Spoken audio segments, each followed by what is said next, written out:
Se há programação reencarnatória entre pais e filhos, como lidar com o pai? Ela colocou 63, eu não sei se é 63 anos, o que é. Deve ser isso. 63, que agride hoje com palavras, me diminui. Aí ela pôs 43, não sei se é ela que tem 43. Deve ser. Coloca uma irmã contra a outra. Ele diz que tem traumas de infância. O que faço? Bom, deixa eu ver se eu entendi. Eu tenho um pai de 60 e X anos que tem um comportamento indesejável, que coloca uma filha contra a outra e provoca discussão no lar de filhas na faixa dos 40 anos. O pai com 60 e alguma coisa e as filhas na faixa dos 40. Bom, se nós estamos na faixa dos 40 anos, nós já somos considerados adultos. E ao nos considerarmos adultos, somos assim, não é porque a nossa idade nos dita isso, mas porque as experiências vividas nos capacitam a entender que as pessoas não são perfeitas. E quando eu atinjo a idade adulta, eu consigo já ter a condição de entender que meu pai e minha mãe são pessoas que possuem fragilidades, possuem defeitos, virtudes, possuem muitos defeitos, muitas vezes. E se eu consigo analisar isso de maneira bastante criteriosa, eu vou fazer uma leitura de meu pai e minha mãe como pessoa que eles são. Já sou adulto. Então, se meu pai, que hoje já é um homem idoso, tem uma postura de agressão, de violência, de jogar um contra o outro, o nosso esforço deve ser o de entender que ele é doente. E eu não posso pautar a minha vida por aquilo que uma pessoa adoecida faz, senão daqui a pouco o doente vai adoecer os sãos. Ele vai adoecer todo mundo. Conviver com uma pessoa que nos diminui, que nos ofende, que nos agride, que nos tortura psicologicamente, que nos destrói, é profundamente danoso. Eu estava procurando aqui o livro, não achei, mas eu vou dizer o livro. O livro é Caminha que a Vida te... Achei. Gente, não acredito. Ana Teresa Camasmi. Caminha que a Vida te encontra, de Ana Teresa Camasmi. Neste livro, capítulo 6 dessa obra, chama-se As Faces Invisíveis da Violência, aonde a Ana Teresa vai trabalhar aqui 10 faces invisíveis da violência. Não é nosso objeto discutir, vocês vão ter que pegar o livro para ver quais são as 10 faces, mas aqui são violências que não tocam a pessoa, não bate, mas destrói a pessoa, acaba com ela. Você conviver com uma pessoa que tem uma dessas é terrível. Imagine viver com uma pessoa que tem as 10. Então, é crítica destrutiva, é controle, não tem nada a ver com o que você está falando, você está louca. São várias as situações que tem aqui que o livro coloca. Conviver com uma pessoa que tem esse tipo de comportamento adoece a gente. Adoece. Depois de um tempo, você fica traumatizado, você não quer, não, eu não posso sair na rua porque senão fulano vai ver ou fulana vai ver, eu não posso falar com as pessoas, eu não posso isso, eu não posso aquilo, e começa a se limitar, como se o outro tivesse o poder de ditar sobre as nossas vidas. Mas quando nós já estamos com uma condição de idade adulta, nós estamos fazendo um esforço de vencer os traumas que a infância nos deixou, os traumas que a violência de infância nos colocou quando adultos.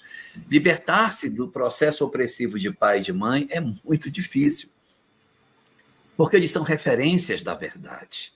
E minha mãe dizendo, você é feio, você é horrível, você é isso, você é aquilo. Meu pai dizendo, você não presta, você é horrorosa, vocês duas são horríveis. Jogando uma contra a outra é difícil, porque nós temos a tendência de valorizarmos excessivamente o que nossos pais colocam. Isso que são traumas de infância, vem daí, né?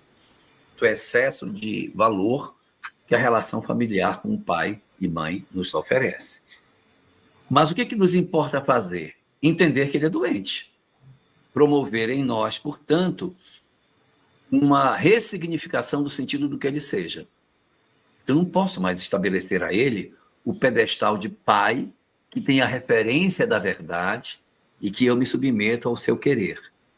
Eu tenho que destroná-lo dessa condição, não é humilhá-lo, mas destroná-lo da condição da verdade.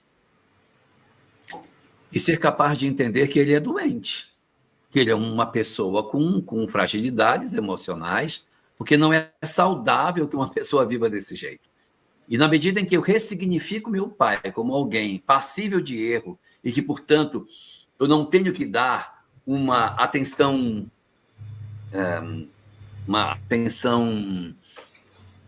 não vou dizer satisfatória, mas uma atenção que esteja de me submeter a isso que ele diz, mas não, ele está falando isso não é verdade.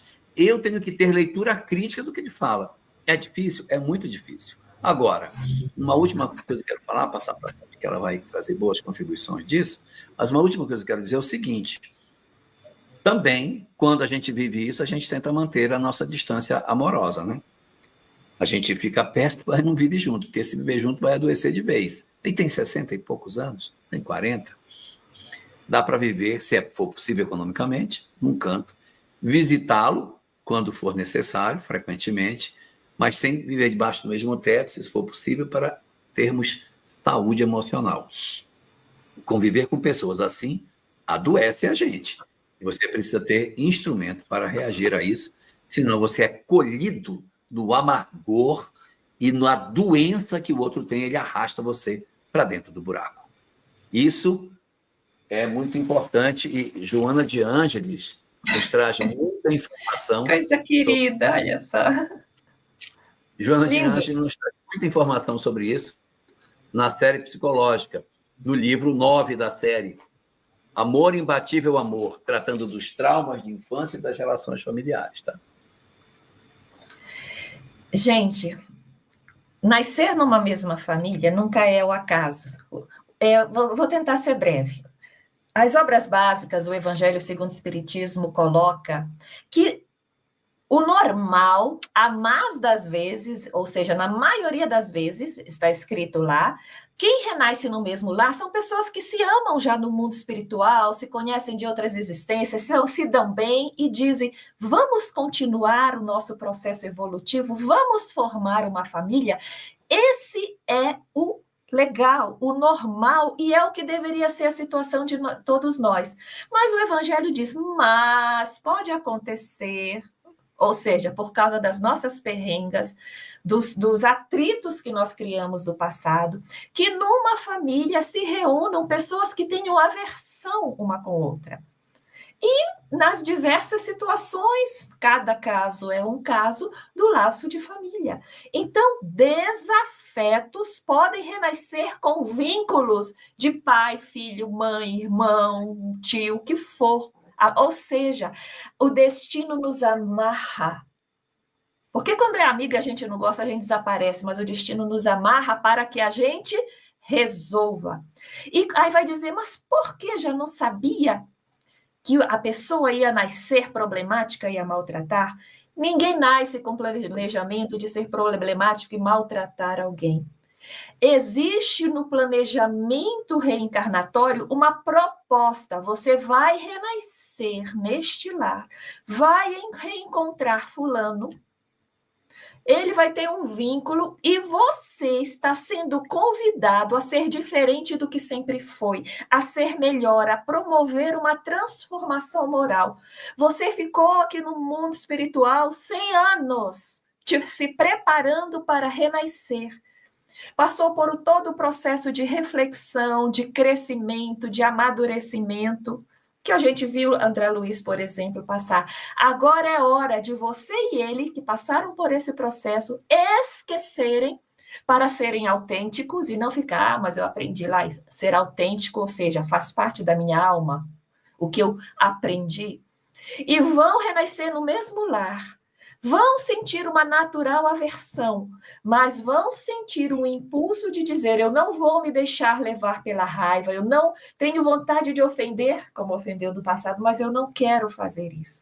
Essa é a proposta, só que muitos de nós não fazemos isso. Nós não fazemos aquilo que é importante, o esforço.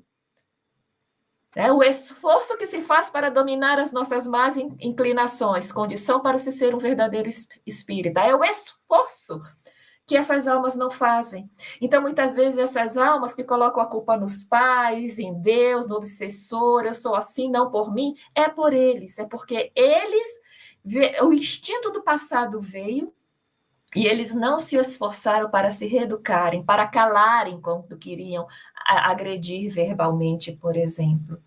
Então, nós falhamos. E estou falando isso para muitos de nós. Nós renascemos com a proposta de nos esforçar a não cair nos mesmos hábitos negativos do passado. Mas se esforçar cansa, né? Então, eu sou assim mesmo, e eu falo assim mesmo, e eu grito assim mesmo, e pronto. E nós vamos destruindo esse presente, essa bênção que é a nossa vida na carne.